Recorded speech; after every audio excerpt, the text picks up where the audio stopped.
कि मनुष्य रूपी मंदिर में बैठ करके हम लोगों को सत्संग सुनने का ये अवसर मिल रहा। ये सत्संग है, ये कोई कथा कीर्तन किस्से और कहानियां नहीं हैं।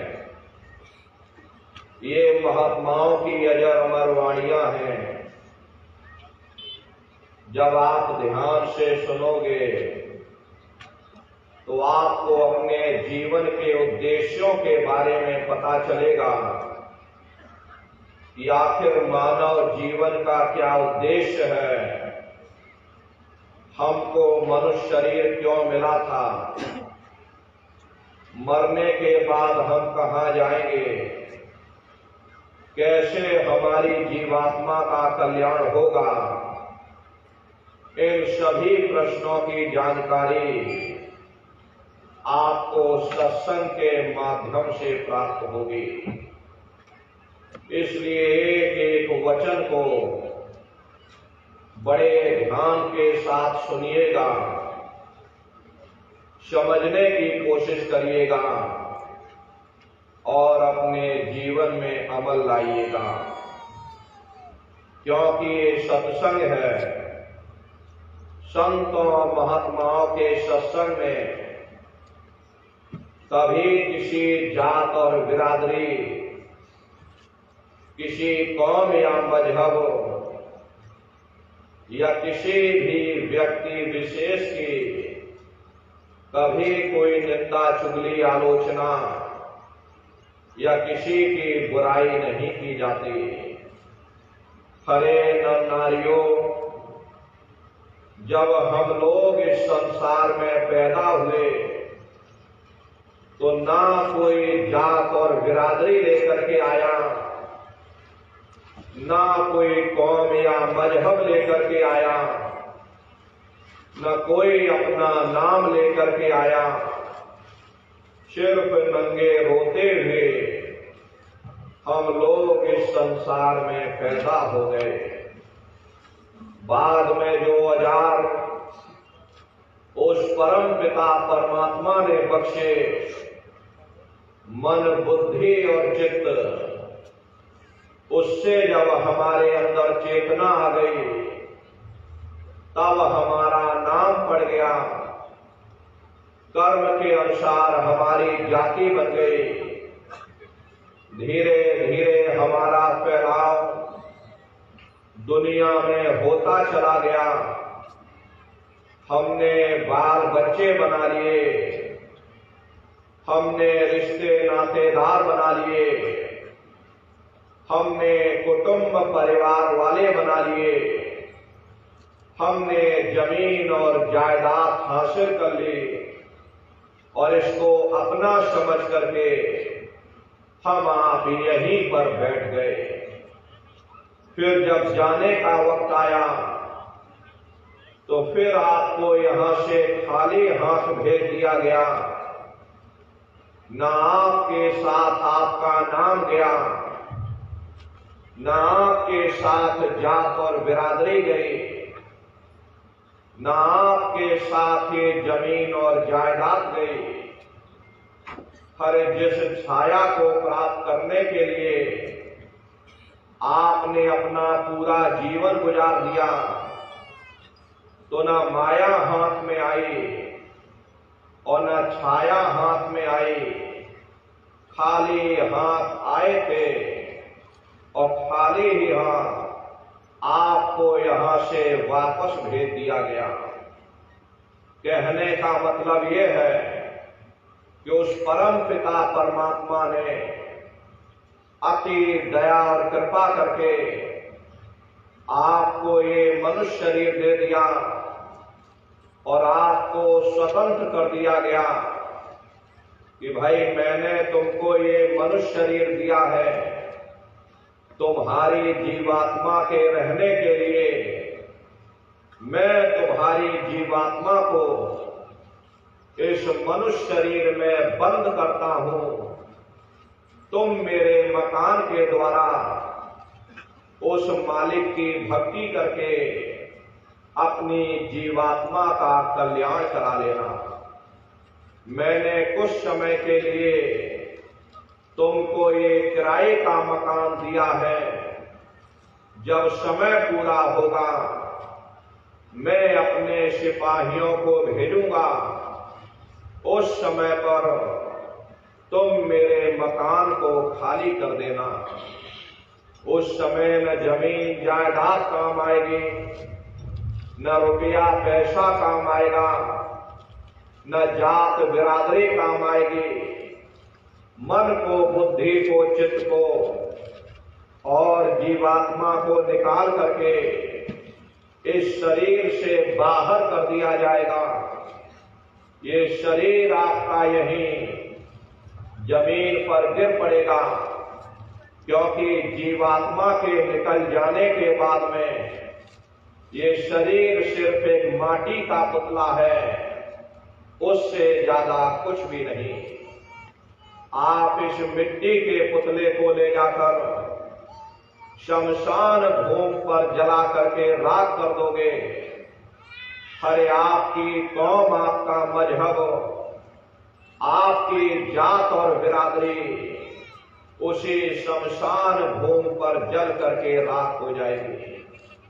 जिस जात और बिरादरी के लिए हम रात दिन लड़ते और झगड़ते थे, जिस धन दौलत को पाने के लिए हमने आपने न जाने कितने बुरे खोटे कर्म किए, तो मौत के समय में ना ये जात बिरादरी काम आई, ना ये धन दौलत काम आया, सब कुछ तुम्हारा यही छूट गया। और एक जीवात्मा को ले जाकर ऊपर धर्मराज की कचहरी में पेश कर दिया गया। पलक झपकते ही तुम्हारे अच्छे बुरे कर्मों का हिसाब किताब हो जाएगा। धर्मराज तुमको सजा सुना देंगे कि ले जाओ इनको फलाने नर्क में डाल दो, क्योंकि मैंने इनको मौका दिया था, मैंने इनको मनुष्य शरीर दिया था कि अब की बार गीता रामायण को पढ़ करके, उन धर्म पुस्तकों को पढ़ करके, किसी संत महात्मा की खोज करके, उनके बताए हुए रास्ते पर चल करके, उस मालिक की भक्ति करके अपनी जीवात्मा का कल्याण करा देना। इस उद्देश्य के लिए मैंने इनको मनुष्य शरीर दिया था, लेकिन इन्होंने अपना उद्देश्य पूरा नहीं किया। जब जब ये मनुष्य शरीर में आए, कभी इन्होंने विचार ही नहीं किया कि आखिर ये मनुष्य शरीर हमको क्यों मिला, क्या इसका उद्देश्य है, मरने के बाद हम कहाँ जाएंगे, हमारे बाल बच्चे कहाँ जाएंगे, हमारे रिश्ते नातेदार कहाँ जाएंगे, हमारे कुटुंब परिवार वाले कहाँ जाएंगे, और इनकी उस समय पर क्या हालत होगी। ये पराविद्या महात्माओं की पराविद्या है। हम आप इस जड़ संसार में फंस करके उस पराविद्या से अनभिज्ञ हो गए और अपने उद्देश्यों को भूल गए, अपने वादे को हम आप भूल गए। वो वादा जो हमने आपने मां के गर्भ में किया था, जब मां के गर्भ में हम आप उल्टे लटके हुए थे, सिर हमारा नीचे था, पैर हमारे ऊपर थे, उस समय परमात्मा से वादा किया कि हे परमात्मा, मुझे एक बार मनुष्य शरीर दे दो, हम भजन करेंगे, भक्ति करेंगे, हम अपनी जीवात्मा का कल्याण करेंगे। लेकिन मनुष्य शरीर मिलने के बाद में ना आपने भजन किया, ना भक्ति की, बस माया की छाया में फंस करके इस मिथ्या जगत को अपना मान करके आप इसी में गोता खा रहे। हरे नर नारियों, इस दुनिया में हित मित भाई बंधु, रिश्ते नातेदार, कुटुंब परिवार वाले, इनमें से कोई भी चीज तुम्हारी जीवात्मा को इस अधोगति से बचा नहीं सकती। हम कौन हैं, हम कहां से आए हैं और हमें जाना कहां है, ये मानव मात्र के लिए एक जटिल प्रश्न बना हुआ है। इस प्रश्न का हल तब तक नहीं होगा जब तक इस धरा भूमि पर कोई संत महात्मा फकीर न मिल जाए। इसीलिए वह मालिक अति दया और कृपा करके संतों महात्माओं को इस धराधाम पर भेजते हैं। संत महात्मा फकीर यहाँ पर आकर के हम जीवों को समझाने की कोशिश करते कि भाई वो परमात्मा है, वो आपको मिलेगा, जीते जी मिलेगा, इसी मनुष्य शरीर में मिलेगा। इसी मनुष्य शरीर के अंदर जाकर के परमात्मा से मिलने का वह एकमात्र दरवाजा है। उस दरवाजे का भेद केवल संतों महात्माओं को ही प्राप्त है।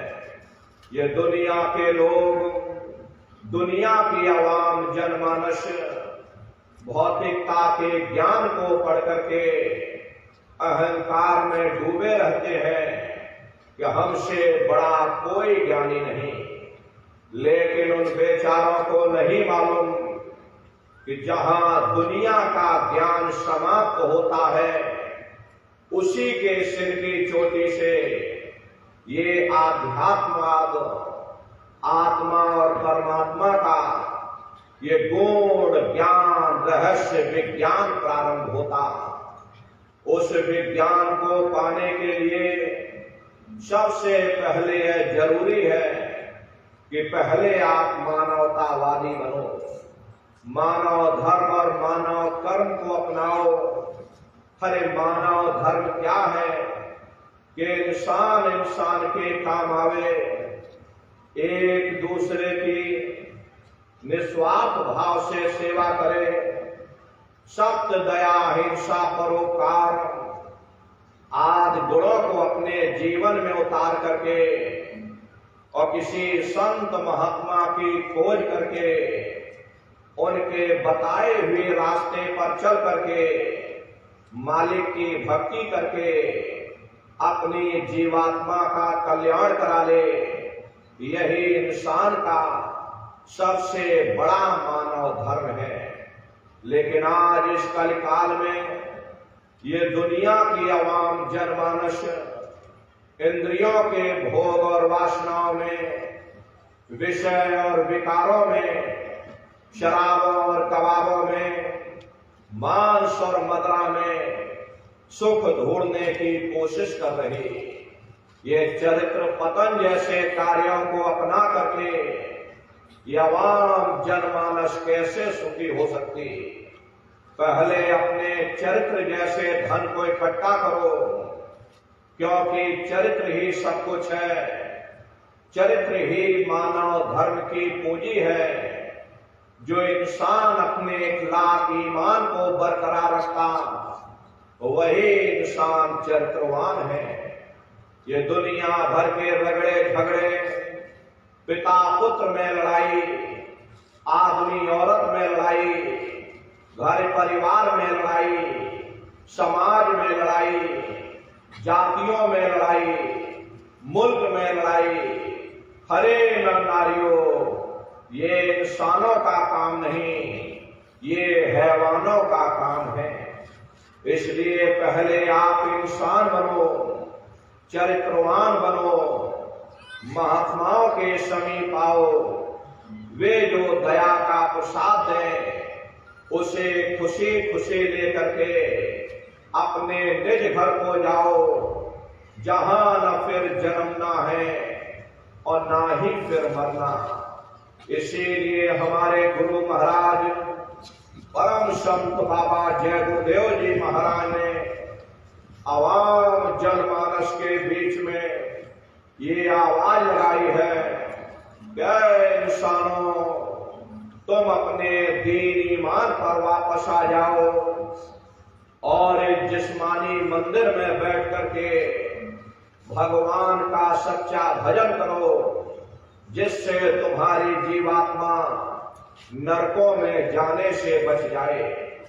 अरे हम माने ना माने, लेकिन संत महात्मा त्रिकालदर्शी होते, वे सब कुछ जानते हैं। अगर हम उनके वचनों को मान जाएंगे तो हम लोग बच जाएंगे, नहीं तो खाई और खंदक में जाकर गिर जाएंगे। इसीलिए अभी वक्त है उस मालिक से सच्ची प्रार्थना करने का, खुदा के सामने अपने गुनाहों की माफी मांगने का। हरे धर्म मजहब के नाम पर लड़ने झगड़ने का नहीं, जात और बिरादरी के नाम पर लड़ने झगड़ने का नहीं। हमने बहुत लड़ लिया, बड़े बड़े झगड़े और फसादे की, बड़े बड़े नुक्ताचीनी की, सिवाय नफरत के हमको क्या मिला।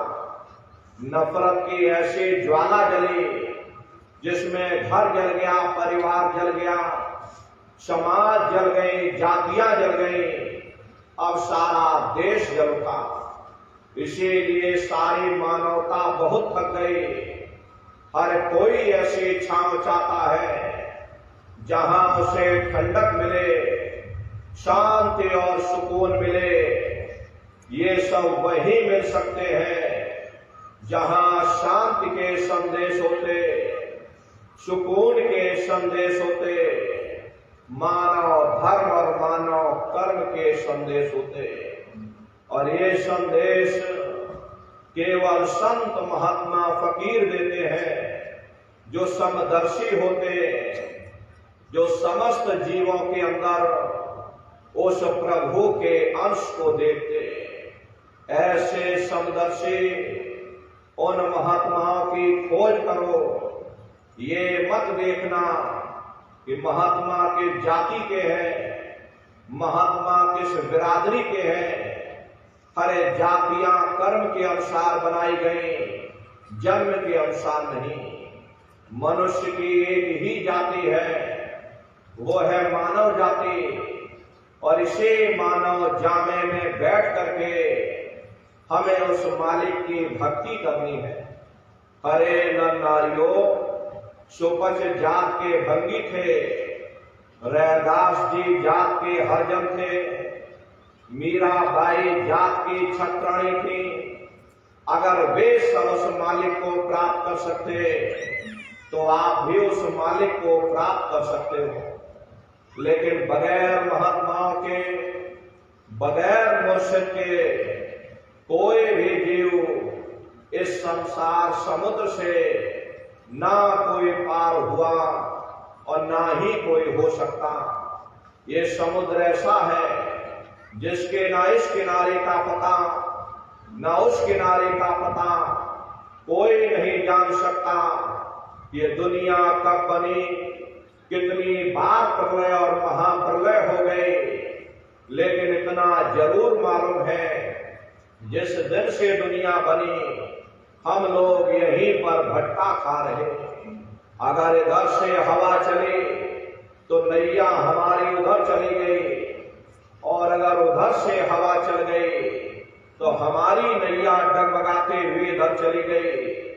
न जाने कितने युग और कल्प बीत गए, लेकिन हमारी ये नैया आज तक इस भवसागर से किनारे नहीं लगी। इसलिए नर नारियों, सौभाग्य से वक्त का इतना बड़ा वरदान आपको मिला, ये मानव तन आपको मिल गया।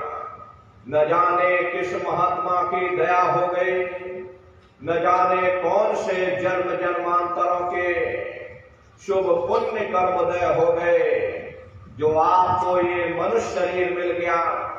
अरे अब की बार मौका मिल गया है, समय रहते हुए अपनी जीवात्मा के कल्याण के लिए थोड़ा बहुत विचार करिएगा, वरना ये समय तुम्हारा निकलता चला जा रहा। मिले नरदेह तुमको, बनाओ काश कुछ अपना, और पचो मत आए जग में, जानियो रैन का सपना।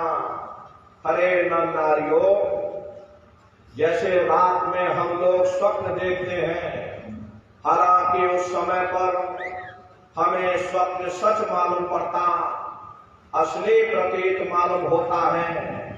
लेकिन जब हम सुबह उठते हैं, जब हमारी आंखें खुलती हैं, तब हमें होश आता कि नहीं भाई, हम तो स्वप्न देख रहे थे, ये सब भ्रम है।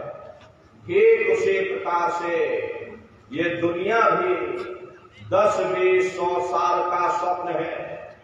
अब आप कहोगे हम जाग रहे, परंतु प्रेमी भाई बहनों, ऐसा हरगिज नहीं है।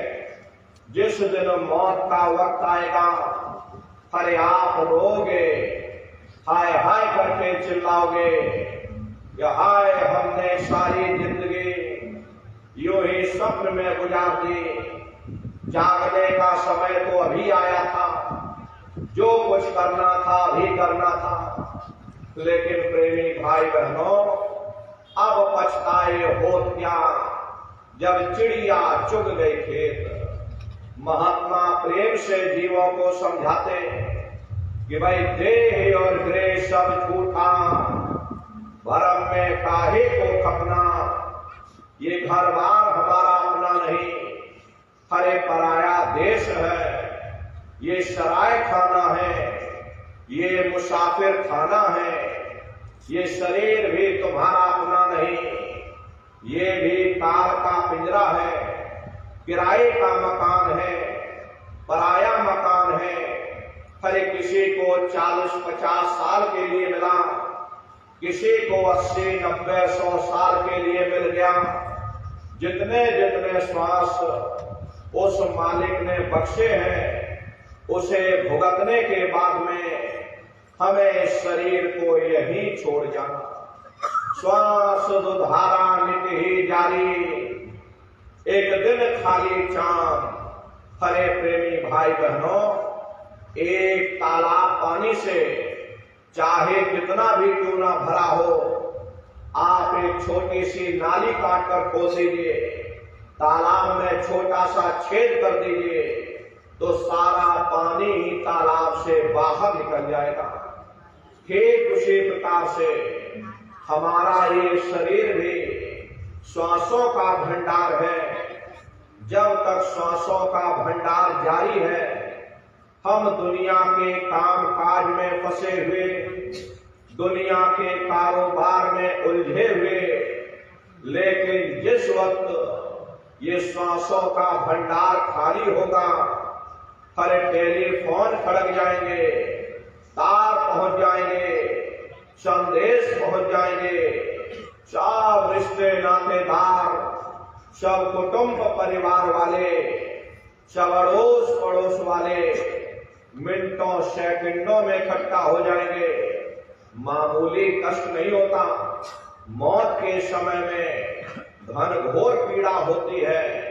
सहजो बाई ने उस पीड़ा को बयान किया कि सहजो मौत आइया, अंगे अंग दिया तोड़, और हिया जले छाती फटे, उठे वीर घनघोर। गुरु महाराज सत्संग में फरमाते थे कि जैसे 1 लाख बिच्छू एक साथ हमारी जिस्म पर डंक मारे, उससे भी लाखों करोड़ों गुना ज्यादा मौत के समय में दर्द होता। जब मृत्यु आती है तो किस तरह से प्राण निकलते, प्राणों के निकलने की क्या प्रक्रिया होती है, जरा उसे भी आप लोग समझ लीजिए। देखो प्रेमी भाई बहनों, जैसे संसार में महाप्रलय आती, महाप्रलय के समय क्या होता, सबसे पहले पूरी पृथ्वी ढह जाती। ये पृथ्वी पानी में घुल करके और पानी बन जाती है। मानव सृष्टि की प्रलय एक बड़ी कयामत है और शरीर की प्रलय एक छोटी कयामत है। तो जैसे ही मौत आएगी, सबसे पहले गुदा चक्र टूटेगा, सिमटत भास श्वास उठ जावे और प्राण पति जब सिमट समावे, उस समय हमारी श्वासें रुक जाएंगी, शरीर की चेतना पीछे सिमटने लगेगी। तो सबसे पहले गुदा चक्र ही टूटेगा, क्योंकि गुदा चक्र में पृथ्वी का वास होता है। गुदा चक्र टूट करके ऊपर इंद्रिय चक्र में समा जाएगा। इंद्रिय चक्र में जल का वास होता, यानी जल ने पृथ्वी को घोल दिया। फिर जब इंद्रिय चक्र टूटेगा तो ऊपर नाभि चक्र में समा जाएगा। नाभि चक्र में अग्नि का वास होता, यानी अग्नि ने फिर जल को सुखा दिया। ये नीचे से सिमटाव होता है। फिर जब ये नाभि चक्र टूटेगा तो हृदय चक्र में समा जाएगा। हृदय चक्र में वायु का वास होता, यानी वायु ने अग्नि को अपने में मिला लिया। फिर ये वायु आकाश मोड़ गई। जब यह कर्म कलाई उपजावे और बुद्धि सुरत की आन दबावे, जब यह जीवात्मा पांचों तत्वों को लांग करके जल पृथ्वी अग्नि वायु आकाश पांचों तत्वों को लांग करके ऊपर आती है, तो काल धार में आन दबानी और जब ढर के नैनन से पानी, जब काल अपनी धार में दबाता उस समय नेत्रों से पानी निकलता, इंद्रियां टूट टूट करके चकनाचूर हो जाती, चाव रिश्ते नातेदार खड़े रह जाएंगे, डॉक्टर वैद्य हकीम सब आपको घेरे रह जाएंगे, लेकिन आप अपनी पीड़ा को उस समय अपने मुख से बयान नहीं कर पाओगे। सिर्फ आपके नेत्रों से अश्रु टपकेंगे। हरि अमदूत आते हैं, प्राणों की डोरी को तोड़ देते और जीवात्मा को खींच करके इस शरीर से बाहर कर दिया जाता। और जैसे ही जीवात्मा शरीर से अलग हुई, ये शरीर तुम्हारा मिट्टी हो जाता। फिर इस मिट्टी को एक रात अपने घर में कोई रखने को तैयार नहीं होता। आपके कितने भी सगे संबंधी क्यों ना हो, खास नात रिश्तेदार क्यों ना हो, लेकिन एक रात कोई घर में मट्टी रखने के लिए तैयार नहीं होते। कहते भाई जल्दी करो जल्दी करो, अब इनकी शक्ल देखने में हमको डर लग रहा, जल्दी से बाजार से कपड़ खरीद के लाओ, जल्दी से लकड़ियां खरीद के लाओ, अरे जल्दी से चिता तैयार करो, इनको घर में से जल्दी से उठा ले जाओ, वही शमशान भूमि पर जला देना। ये जो घर में इनके कपड़े लत्ते पड़े हुए, हर इनके कपड़े लत्ते भी उठा ले जाओ, वही शमशान भूमि पर जला देना। जिस बिस्तर पर ये लेटे रहे, ये बिस्तर भी अशुद्ध हो गया। अब इनकी छुई हुई चीज हमको घर में एक नहीं चाहिए, इसलिए इनका बिस्तर भी उठा ले जाओ, वही शमशान भूमि पर जला देना। लेकिन उसने कोई सोने की अंगूठी पहनी होगी, उसे धीरे से उतार कर जेब में रख लोगे, बस वही एक अशुद्ध नहीं होगा, बाकी सब अशुद्ध हो जाएगा। अरे महात्मा कहते हैं कि भाई कुटुंब परिवार मतलब का और बिना धन पास नहीं जाए।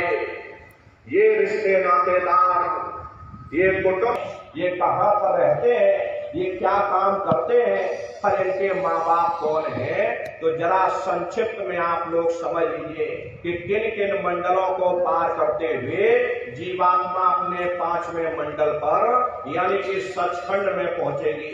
तो संक्षिप्त में आपको बताया जा रहा, क्योंकि अगर इसका वर्णन किया जाएगा तो लाखों वर्ष लग जाएंगे, एक लोक का वर्णन नहीं हो सकता। लेकिन आपको संक्षिप्त में बताया जा रहा कि किन किन मंडलों को पार करते हुए जीवात्मा अपने 5वें मंडल पर यानी सचखंड में पहुंचेगी। तो प्रेमी भाई बहनों, जब आप भजन करोगे, घंटे शंख की आवाज को पकड़ करके शरीर रूपी घोंसले से जब बाहर हो जाओगे, तो उसी आवाज को पकड़कर यही जीवात्मा ब्रह्मांडों की चढ़ाई करती है। पलक झपक के यह जीवात्मा खरबों जोजन ऊपर चली जाती।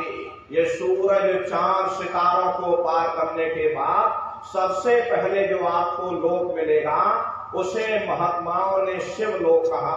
शिवलोक तमोगुणी स्थान है, वहां के मालिक शिव जी हैं। वो पार्वती जी के साथ उस लोक में विराजमान है। शिव जी का दर्शन करने के बाद फिर जब आप ऊपर चढ़ोगे, उसी के ऊपर आपको ब्रह्मा जी का लोक मिलेगा।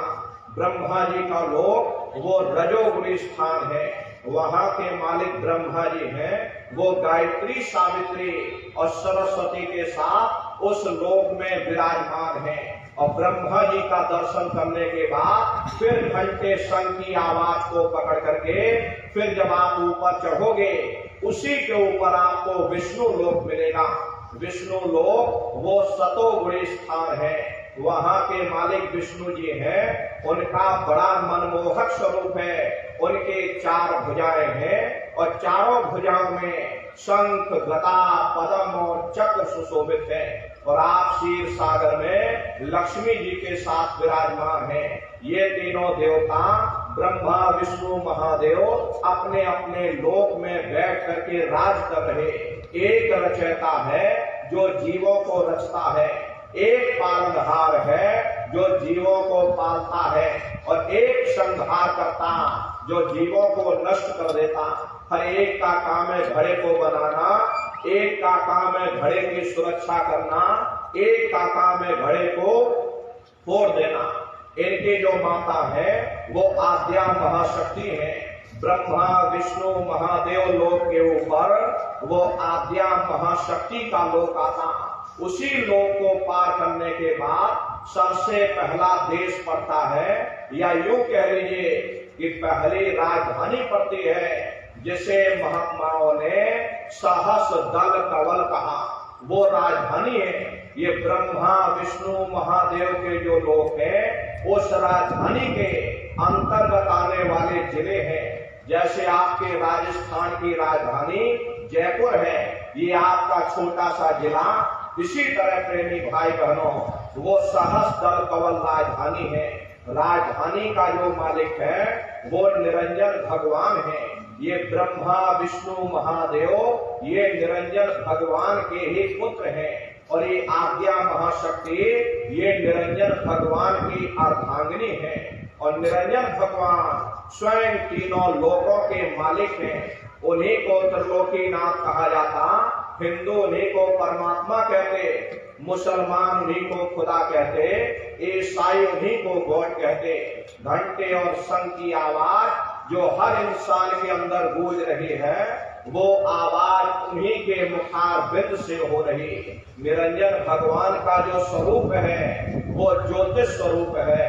1000 बाती की अखंड ज्योति वहां पर बराबर जल रही। अरे हम आप मंदिरों में ज्योत जलाते हैं, इस ज्योत में तेल की जरूरत पड़ती है, बाती की जरूरत पड़ती, लेकिन वो अखंड ज्योति ऐसी है जिसमें ना तेल की जरूरत है और ना बाती की जरूरत है। अरे पलटू साहब ने जिक्र किया कि उल्टा कुआ गगन में और तिसमें जले चिराग, और तिसमें जले चिराग, बिना रोगन बिन बाती, और 6 ऋतु 12 मास जरत रहे दिन राती। सतगुर मिले जो होए ताहि की नजर में आवे, और बिन सतगुर नहीं कोई वाह को दर्शावे।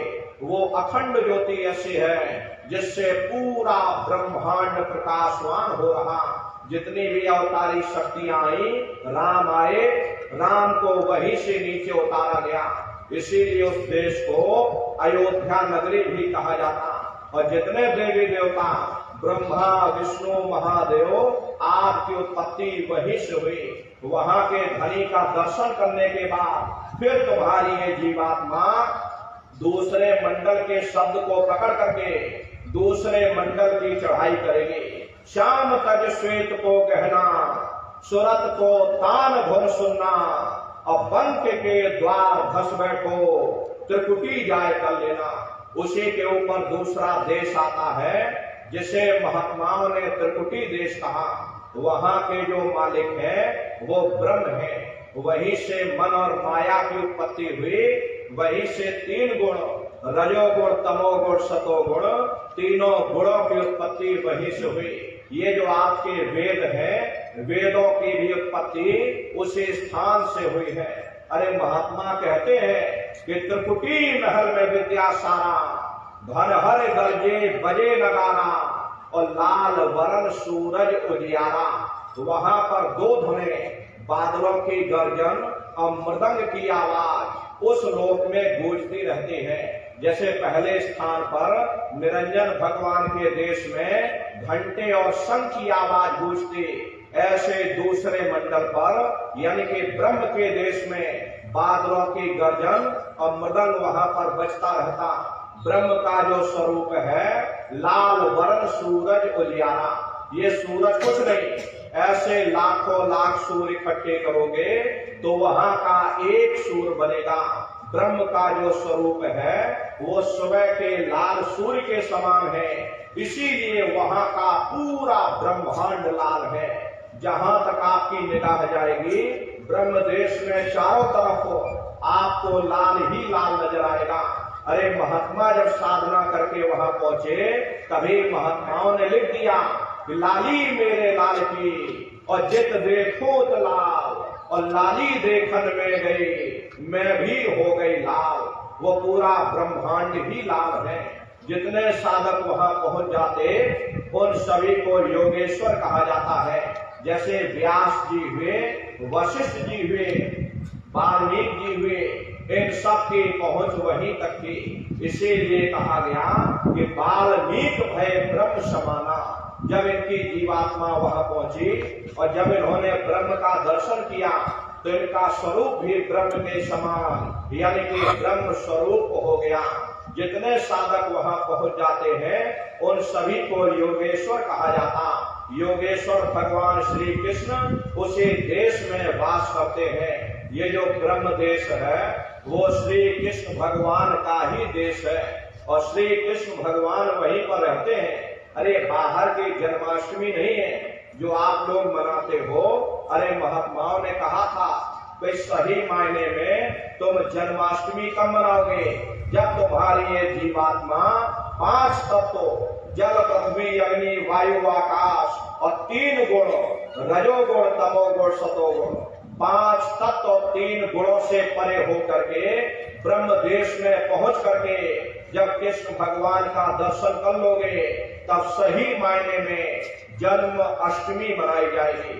वहां कृष्ण भगवान का दर्शन करने के बाद फिर यही जीवात्मा तीसरे मंडल के शब्द को पकड़ करके तीसरे मंडल की चढ़ाई करती है। आगे पहुंची सुन झंकार, ररंकार धुन सुनी पुकार, आगे श्वेत शून्य है भाई, मान सरोवर पैठ नहाई। उसी के ऊपर तीसरा देश आता जिसे महात्माओं ने शून्य देश कहा।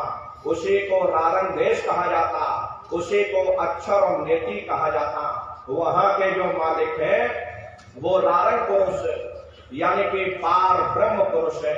वहां किंगरी और सारंगी 2 धुनें उस लोक में गूंजती रहती और पार ब्रह्म पुरुष का जो स्वरूप है वो पूर्णमासी के चंद्रमा के समान बड़ा ही मनमोहक स्वरूप है।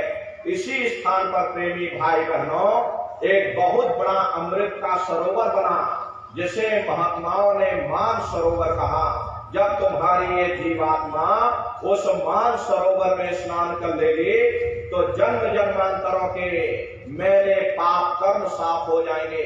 अरे यहाँ के पानी से तुम्हारे कर्मों की सफाई नहीं होने वाली। ये बाहर का पानी तुम्हारे शरीर के मैल को धो सकता है, लेकिन जो पापों का मैल है, जो अंतःकरण में गंदगी जमा, वो जब साफ होगी जब आप तीसरे मंडल पर पहुंच करके उस गंगा में डुबकी लगाओगे। उसमें स्नान करने के बाद ये जीवात्मा हंस रूप हो जाती है। हंसन मिले हंसा हो जाए, मेरे जो अमी आहारा है। जीवात्मा का खुद का प्रकाश उस मान सरोवर में स्नान करने के बाद 16 सूर्य के बराबर हो जाता। तो फिर यही जीवात्मा चौथे मंडल के शब्द को पकड़ करके चौथे मंडल की चढ़ाई करती है। 2 पर्वत के संग निहारो और भंवर गुफा के संत पुकारो। 2 पर्वतों को पार करने के बाद वो बड़ा सुंदर देश आता जिसे महात्माओं ने भंवर गुफा कहा। वहां के जो मालिक हैं वो सोहन पुरुष है। वहां बंशी यानी मुरली की मधुर ध्वनियां सदा उस लोक में उच्चारण होती रहती। और सोहन पुरुष का जो स्वरूप है वो दोपहर के सूर्य के समान महाप्रकाशवान स्वरूप है। स्वरूप में अंतर है। पहले स्थान पर निरंजन भगवान का जो स्वरूप था वो ज्योतिष स्वरूप था। दूसरे स्थान पर ब्रह्म का जो स्वरूप है वो सुबह के लाल सूर्य के समान है। तीसरे स्थान पर बार ब्रह्म का जो स्वरूप है वो पूर्णमासी के चंद्रमा के समान है। और चौथे स्थान पर सोहन पुरुष का जो स्वरूप है वो दोपहर के सूर्य के समान महाप्रकाशवान स्वरूप है। वहां के धनी का दर्शन करने के बाद ताके परे धाम सतनामा और बीन बजे सतलोक ठिकाना। सोहन देश के ऊपर वो 5वां देश आता जिसे महात्माओं ने सचखंड देश कहा। वो सचखंड देश अजर अमर अविनाशी सदा एक रस रहने वाला देश है। वहां न काल है, न कर्म है, न दुख है, न संताप है, न पुण्य है, न पाप है। जो जीवात्माएं वहां पर पहुंच जाती हमेशा के लिए जन्म मरण के बंधनों से आजाद हो जाती। वहां के जो मालिक हैं वो सतपुरुष भगवान हैं जिनके रोम रोम में खरबों खरब सूरज चांद सितारे प्रकाशवान। वही हमारे आपके सच्चे मालिक हैं, वही हमारे आपके सच्चे पिता हैं। अरे हमको आपको वहीं से नीचे उतारा गया। फिर शब्द को पकड़ करके शब्द शब्द पौड़ी पर चढ़कर और पहुंचो सचखंड सतनाम। शब्द की सीढ़ी हर मंजिल पर लगा रखी। आपने भजन किया, घंटे शंख की आवाज को पकड़ा तो आप पहले स्थान पर पहुंच जाओगे। वहीं पर दूसरे मंडल का शब्द सुनाई पड़ेगा, उसे आप पकड़ लोगे तो दूसरे मंडल पर चढ़ जाओगे। ऐसे ही शब्द दर शब्द मंजिल दर मंजिल ये जीवात्मा अपने देश सचखंड में पहुंच जाती। तो शब्द कब पकड़ में आएगा? जब आप भजन करोगे। और भजन कैसे किया जाएगा एक बार फिर से आप लोग समझ लीजिए। ये आंख और कान को बंद करिएगा लेकिन मन को रोकिएगा।